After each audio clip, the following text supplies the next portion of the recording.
ቤዚክ ቱ አድቫንስድ ምናምን የሚል አለ። እሱ ጋር ብር ምናምን ከፍዬ ተምሬ ነበርና በጣም ጠቅሞኛል። ያ ትንሽ ፖቴንሻሉ ካለኝ ዚ ሴክሬትን ይሄ ኤግዛም ቤዝድ እቀላቀላለሁ። ከሌለኝ ኖርማል ዩቲዩብ ላይ ዚ ሴክሬት ቻናሉ ይለቃል። እያንዳንዱን ቪዲዮ የነሱን እጠቀማለሁ። ማርብል ቲዩብ እንግሊሽ ጥሩ ሪዛልት ለማምጣት ስፔሻሊ ኢንትራንስ ላይ ማርብል ቲዩብ በጣም ቢያዩ አሪፍ ነው። ስፖርቲያ ክፍል ተማሪ አሁን ቢሆን ስፔሻሊ አፕቲቱድ ላይ እሰራለሁ። ሰላም ተማሪ፣ ዛሬ ደግሞ በአዲስና በሚገርም ኢንተርቪው ተመልሰን ተገናኝተናል። በዛሬ ቪዲዮአችን ውስጥ የመንግስት ትምህርት ቤት ተማሪ ሆኖ በ2017 ኢንትራንስ ኤግዛም 501 ያመጣ ተማሪ የራሱ ኤክስፒሪየንስ ለእናንተ ሼር ሊያደርግ ወደ እናንተ መጥቷል። ለዚህ ቻናል አዲስ ሆናችሁ ቻናሉን ሰብስክራይብ፣ ቪዲዮውን ሼር ላይ በማድረግ ጀምሩ። እስከ መጨረሻ ከኛ ጋር መቆየት እንዳትረሱ። ቀጥታ ወደ ቪዲዮ። እሺ፣ በመጀመሪያ ስም ማን እንደሆነ፣ ከየት ትምህርት ቤቱ እንደሆንክና ውጤት እንደነበረ ለተማሪዎች ነገር። እሺ፣ ስሜ ቻለዋል ዮሐንስ ይባላል። የተማርኩበት ትምህርት ቤት ሰላምበር ሃይስኩል ወር ሰላምበር ሰከንዳሪ ስኩል ላይ ነው የተማርኩት። ሩላር አካባቢ ማለት ነው። ትንሽ ካርባ የሚወጣ ይላል። ዘንድሮ የ12ኛ ክፍል ተማሪ ነበርኩኝና በውጤቴ ላይ 501 ማምጣት ችያለሁ። በጣም አሪፍ።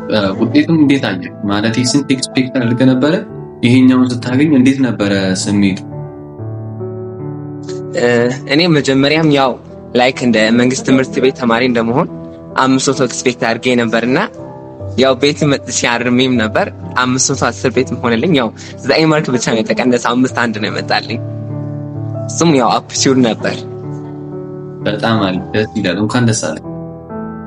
እሺ፣ አመሰግናለሁ።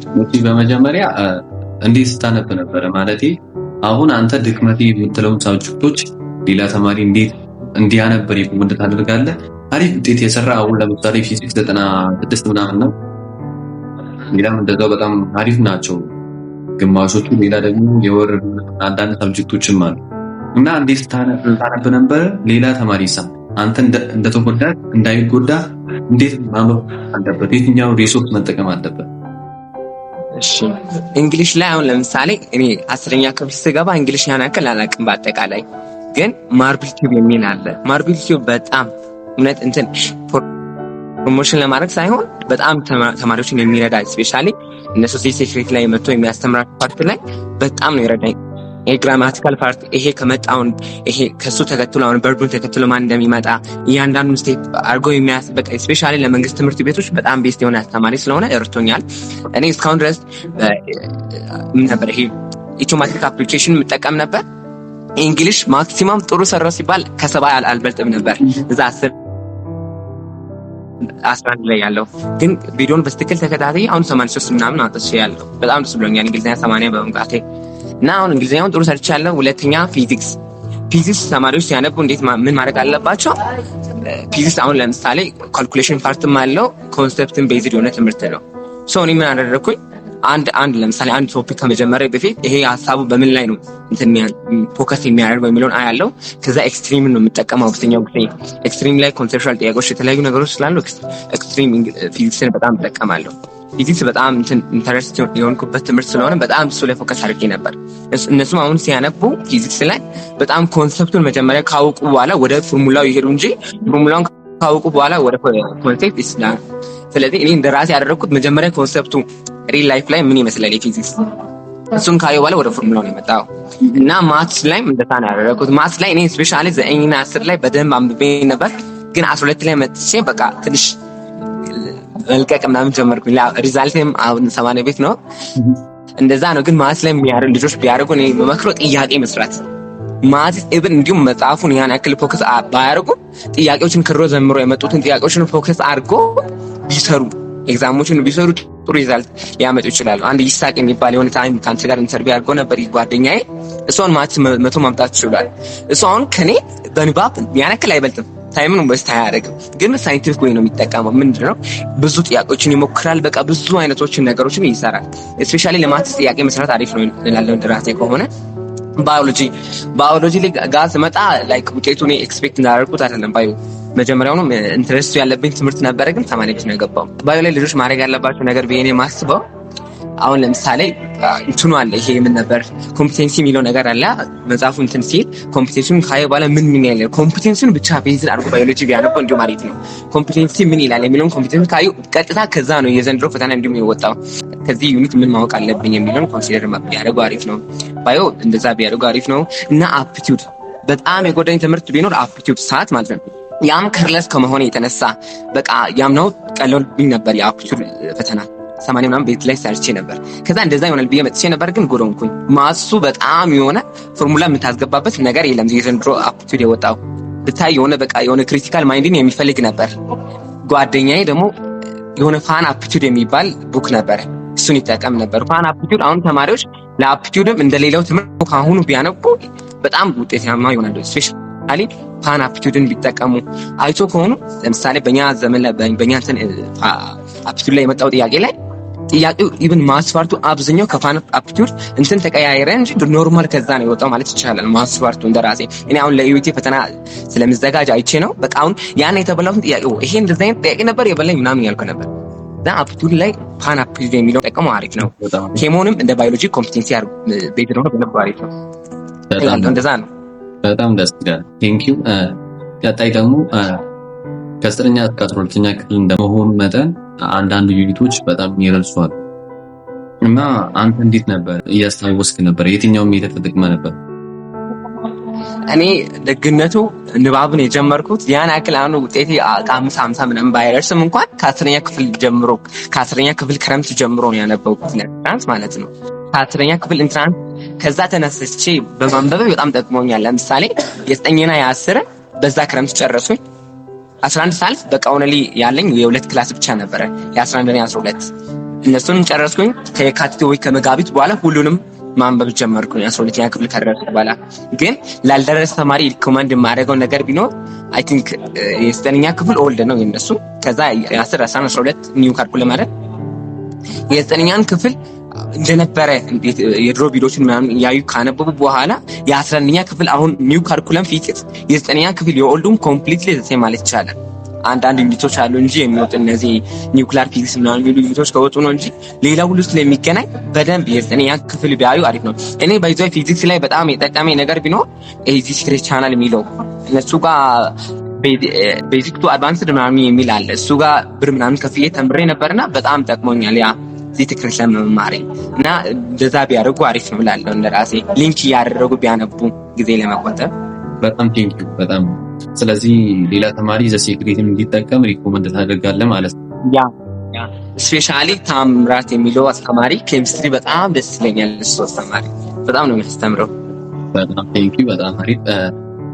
ቀጣይ ደግሞ ሌላ በጣም ብዙ ተማሪ የሚቸገረው ዲሲፕሊንና ኮንሲስታንት መሆን ይከብደዋል። የሆነ ታይም ላይ በደንብ ያነባል፣ የሆነ ታይም ላይ ደግሞ ያቅተዋል ምናምን እንደዛ በቃ በጣም ነው የሚከብደው። አንተ እንዴት ነበር ዲሲፕሊንና ኮንሲስታንት ሊሆን የነበረው? ሌላ ተማሪ ይችላል እንዴት ዲሲፕሊንና ኮንሲስታንት ሆኖ ኢንተራንስ እስከሚደርስ ድረስ መቀጠል ይችላል? ያ ኮሚትመንት ያስፈልጋል። ስፔሻሊ ጥሩ ውጤት አመጣለሁ ብሎ ቆርጦ ለተነሳ ተማሪ ኮሚትመንት በጣም ስለሚያስፈልግ ምን ማድረግ አለበት? የጥናት ሰዓቱ መጀመሪያ ፕሮግራም ማድረግ አለበት። ለምሳሌ የሚመቸውን ሰዓት ማወቅ አለበት። እኔ ሌሊት ሰው ነኝ ወይስ አሁን በምሳሌ አንዳንድ ሰዎች ሌሊት ማንበብ በጣም ይወዳሉ፣ ሌላ ሰው ደግሞ ቀን ማንበብ ይወዳል። አሁን የማይሆንበት ሙድ ላይ መተህ ዝም ብለህ መጽሐፍ ምናምን እንትን ከምትል የራስን አንተ ኢፌክቲቭ የምትሆንበትን ሰዓት መርጠህ በዛን ሰዓት ሁሌም በቃ ኮንስታንት ለማድረግ እኔ አብዛኛው ጊዜ ያን አክል እንቅልፍ ላይ እንትን ለማድረግ ስለማለት እኔ መንግስት ትምህርት ቤት ላይ ስለተማርኩ ከሰዓት ፍሪ ነኝ። ስለዚህ ሁለቱንም እጠቀማለሁ። እንደዛ ነው የማደርገው እና ስፔሻሊ ተማሪዎችን የምመክረው ነገር ኢቭን በመጀመሪያ አካባቢ ሌት ቢሆንም በ3 ወር ወይም በ4 ወር መጨረሻ አካባቢ ኢፌክቲቭ የሆነ ተማሪዎች ነው ውጤት ጥሩ የሚያመጡት። እኔ ጓደኞቼንም አይቻለሁ፣ ብዙ ሰዎችንም አይቻለሁ በደንብ የሚያነቡ ከድሮ ትምህርቱ ሲጀመር የ12ኛ ክፍል በደንብ የሚሉ ሌት ይሆናሉ። ግን ገና ሲጀምር እንትን የሚሉት ግን አሁን ለፈተና 3 ወር 4 ወር ሲቀር በጣም ኢፌክቲቭ አንብበው አሁን እንደ ይሳቅ 5.8 የሚያመጡ ተማሪዎች እንደዛ የሚሆኑ ናቸው ማለት ነው። እንደራሴ ሀሳብ እንደዛ ቢያደርጉ አሪፍ ነው። በጣም ቴንኪው። የመንግስት ትምህርት ቤት ተማሪ ነህ እና በየቀኑ ስንት ሰዓት ታነብ ነበረ? ስንት ሰዓት ተኛ ነበረ? ስንት ሳብጀክት ታነብ ነበረ? እኔ አሁን ትምህርት ቤት ለምሳሌ እኛ 1 ሰዓት ወር 1 ተኩል ላይ ከገባን በኋላ የምንወጣው 6 ተኩል ላይ ነው።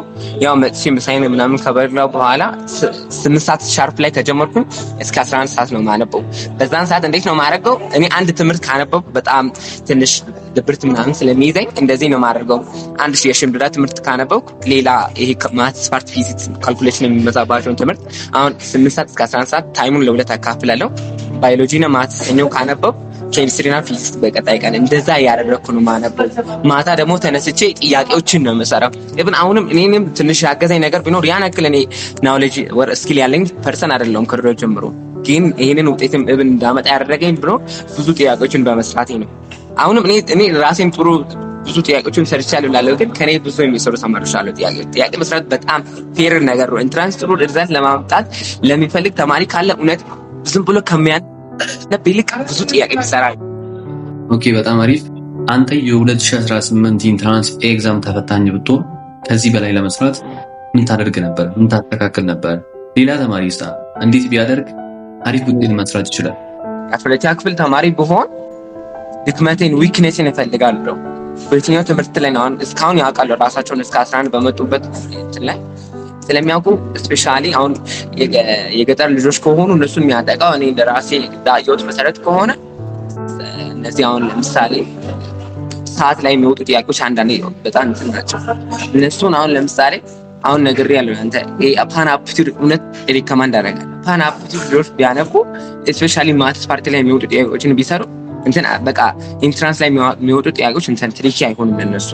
ስለዚህ እኔ 12ኛ ክፍል ተማሪ አሁን ብሆን ስፔሻሊ አፕቲቱድ ላይ እሰራለሁ። ውደት ደግሞ ዝም ብዬ ብዙ ጊዜ ከማነብ ይልቅ በሳይንቲፊክ ወይ ነው ማነበው። ለምሳሌ በትንሽ ሰዓት ምን ያክል ኢፌክቲቭ ነው መሆነው። አብዛኛው ተማሪ በኢትዮጵያ ስክ ላይ ስናይ ብዙ ሰዓት ያነባል፣ ግን ጥሩ ሪዛልት ያመጣ አይደለም። ያ ደግሞ የተነሳው ከምን እንደሆነ ታውቃለህ? ዝም ብሎ ነው የሚያነቡት አብዛኛዎቹ ተማሪዎች እንትን ኢፌክቲቭነቱን አያዩ።